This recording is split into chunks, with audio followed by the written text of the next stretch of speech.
E aí, pessoal, bem-vindos a mais uma análise visual detalhada. Hoje a gente vai mergulhar de cabeça num dos mistérios mais fascinantes da biologia: a dor. Sabe, para quem está na linha de frente da saúde, entender a dor de verdade é quase como assumir o papel de um detetive médico. A gente não está falando só de tratar um sintoma ali, isolado. É investigar uma rede complexa de sinais. Então, bora explorar as engrenagens desse sistema, porque ele às vezes dá aquele tilt e como sacar a fundo a fisiopatologia da dor pode mudar o jogo na prática clínica e diagnóstica. Para organizar nosso bate-papo, a gente dividiu essa análise em 6 pontos. Primeiro, o que é a dor. Segundo, a classificação nos 3 tipos. Terceiro, a fisiologia. Quarto, quando o sistema falha. Quinto, o ciclo vicioso da dor. E, por último, a aplicação na prática clínica. Simples assim. Vamos lá? Então, abrindo a nossa primeira sessão, o que é a dor, afinal? Pense nela como o nosso grande sistema de alarme biológico. Para começar a quebrar aquela ideia de que dor é sempre igual ao machucado físico, visível, vamos dar uma olhada no caso da Maria Clara, que a gente tirou de materiais de estudo reais. Imagina só, ela tem 30 anos e descreve uma dor de cabeça latejante, pulsando de um lado só. A luz incomoda muito, o barulho é insuportável, a ponto dela precisar se trancar num quarto escuro. Aí eu pergunto, cadê a lesão no cérebro da Maria Clara? Pois é, na maioria das vezes não tem corte, não tem osso quebrado, mas mesmo assim, a experiência que ela está vivendo é absolutamente real, avassaladora e super incapacitante. E olha só a dimensão desse assunto. Para ter uma ideia, em apenas uma década, foram publicados mais de 110 mil artigos de pesquisa só sobre a dor. Gente, isso dá mais de 40 estudos científicos novos saindo a cada dia útil. Ou seja, a dor passa longe de ser um sintoma simples. É, na verdade, um universo biológico gigantesco que a gente está desvendando todo santo dia. E toda essa montanha de pesquisas nos leva direto para a definição oficial da IASP. O grande pulo do gato aqui não é só a palavra sensorial, mas sim a palavra emocional. A dor é a junção das duas coisas, é uma experiência multidimensional. E prestem atenção nesse trecho aqui, dano real ou potencial. Isso é genial, porque mostra a capacidade incrível do nosso sistema nervoso de disparar o alarme biológico mesmo quando a ameaça de lesão nem aconteceu de fato, ou quando o machucado já cicatrizou, mas o cérebro, teimoso, continua interpretando que tem perigo na área. Avançando para a nossa seção 2, a classificação da dor em 3 tipos principais. É hora de categorizar o problema. A literatura médica atual divide a dor em 3 grandes grupos. Primeiro, a dor nociceptiva. Pense nela como aquele alarme de incêndio que está funcionando perfeitamente. Tem uma lesão real ali no tecido, tipo um corte ou uma inflamação, e o alarme soa em resposta direta a isso. Tudo certo. O segundo tipo é a dor neuropática. Aqui o problema não é o fogo, mas sim os próprios fios do alarme, que foram danificados gerando choques e curtos-circuitos.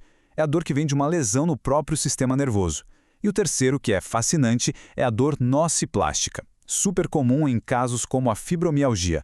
Não tem lesão aparente no tecido e nem no nervo, mas os sensores e os moduladores de dor estão hiperativos. Eles amplificam sinais normais de um jeito absurdo, deixando tudo extremamente sensível. E, claro, a gente não pode esquecer de olhar para isso através do tempo. Tem uma diferença brutal entre a dor aguda e a crônica. A aguda é aquele sintoma vital de proteção imediata, bateu, doeu, é a resposta esperada. Já a dor crônica, bom, aí a história muda. É uma transição meio sombria onde a dor deixa de ser só um sintoma e vira a doença em si, sabe? Ela dura mais de 3 meses e traz junto alterações profundas e sensibilizações nas vias neurais, tanto na periferia quanto lá no sistema nervoso central. Isso nos leva à seção 3, a fisiologia da dor. Vamos traçar qual é o caminho normal que esse sinal percorre. Existem basicamente 4 passos anatômicos e fisiológicos para essa comunicação acontecer. Primeiro, a transdução. É aquele instante mágico em que um estímulo físico, térmico ou químico é traduzido em impulso elétrico lá nos nociceptores periféricos. Segundo, vem a transmissão, que é a viagem super rápida desse sinal elétrico pelos nervos, indo para a medula espinhal e subindo para o cérebro. O terceiro passo é a modulação. Imagina um botão de volume, onde o próprio corpo consegue abaixar ou aumentar a intensidade do sinal. E por fim, a percepção, que é quando o cérebro processa toda essa informação e a dor finalmente ganha o palco da nossa consciência. Para ficar mais fácil, vamos visualizar esse caminho no nosso sistema nervoso. Dá uma olhada no local de transdução, nos tecidos ali embaixo. O sinal pega a estrada pela via aferente primária até chegar na medula espinhal. Chegando lá, ele cruza para o outro lado e sobe pelo trato espinotalâmico, direto para o tálamo e para o córtex cerebral, que é onde a percepção da dor realmente acontece. E reparem no sistema de modulação, com essas vias que descem do cérebro para tentar regular e dar uma segurada nesse tráfego todo de dor. É um sistema biológico espetacular, de uma precisão incrível, mas altamente vulnerável a falhas. O que nos traz a seção 4. Quando o sistema falha. É aqui que começam os curtos-circuitos e os alarmes falsos.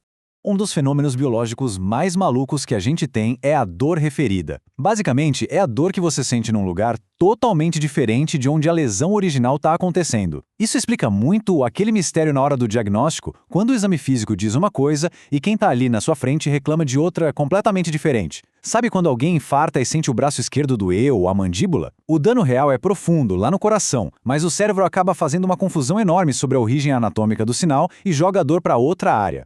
E por que o cérebro dá essa bugada? A ciência trabalha com 4 hipóteses principais para desvendar isso. Pode ser por causa de uma atividade simpática, onde substâncias sensibilizam áreas vizinhas, ou talvez por ramificações nervosas periféricas, como se um fio se dividisse para 2 partes do corpo, confundindo o cérebro. Mas as apostas mais fortes estão nas teorias centrais, a convergência e a projeção, onde o sinal de um órgão interno e o da pele chegam exatamente no mesmo neurônio da medula espinhal, e a convergência e a facilitação, onde a dor num ponto amplifica absurdamente um sinal que estava quietinho em outra área. Entender essas rotas é um baita diferencial clínico. Outra falha bem assustadora do sistema é a Síndrome de Dor Regional Complexa, a SDRC. Imagina só, uma lesão boba, às vezes super leve, desencadeia uma reação em cadeia bizarra. O sistema nervoso simpático, que deveria estar lá só cuidando das coisas automáticas, tipo os vasos sanguíneos, entra na via da dor e não sai mais. O resultado? O membro afetado fica frio, pálido, suando e a pessoa desenvolve uma hipersensibilidade tão extrema que até o toque de um lençol macio vira uma agonia. É um alarme biológico literalmente travado no máximo. E quando o alarme trava, entramos na seção 5, o ciclo vicioso da dor, o famoso loop de autossustentação. Lá em 1943, o pesquisador Livingstone descreveu de forma brilhante como a dor pode literalmente se alimentar de si mesma num ciclo de 6 passos. Começa com uma lesão ativando os sensores periféricos. Aí vem a liberação da substância P, que gera uma inflamação localizada e deixa tudo super sensibilizado. A medula espinhal entra numa vibe de superproteção e manda reflexos que fazem o músculo contrair sem parar. O problema é que essa contração contínua e prolongada vira um novo machucado, ativando ainda mais nociceptores. Para piorar, o sistema simpático entra na dança liberando noradrenalina. Pronto. Fechou um ciclo fisiológico perfeito que aprisiona o corpo. A dor passa a se sustentar sozinha, mesmo que a lesão inicial já tenha sumido. A manifestação física mais clara desse ciclo são os famosos pontos gatilho miofaciais. São aqueles pequenos nós musculares sob tensão extrema. Acredite, eles não estão ali só incomodando. Eles mantêm aquele ciclo do Livingstone rodando, perpetuando a dor silenciosamente. E pior, muitas vezes eles são a verdadeira origem daquela dor referida que a gente falou agora há pouco. É como se fossem pequenos interruptores travados na posição de ligado, bagunçando todo o sistema nervoso. Agora, vamos trazer tudo isso para o mundo real. Seção 6. Aplicação na prática clínica. Essa é, sem dúvida, a parte mais importante. Quando a gente não entende esses mecanismos todos de dor referida, de sensibilização central e de vias cruzadas, é muito fácil cometer o erro de achar que a queixa de quem está sofrendo é puramente psicológica. Imagina o peso emocional disso. Gera frustração, ansiedade e só piora o sofrimento. Mas olha que dado incrível. Os estudos mostram que quando a gente compreende a fisiopatologia por trás, mais de 90% dos quadros de dor podem ser controlados com eficácia, usando ferramentas modernas. O segredo do sucesso na clínica é exatamente saber investigar e atuar na biologia certa. E para amarrar toda essa nossa exploração fisiológica de hoje, eu deixo uma reflexão provocativa.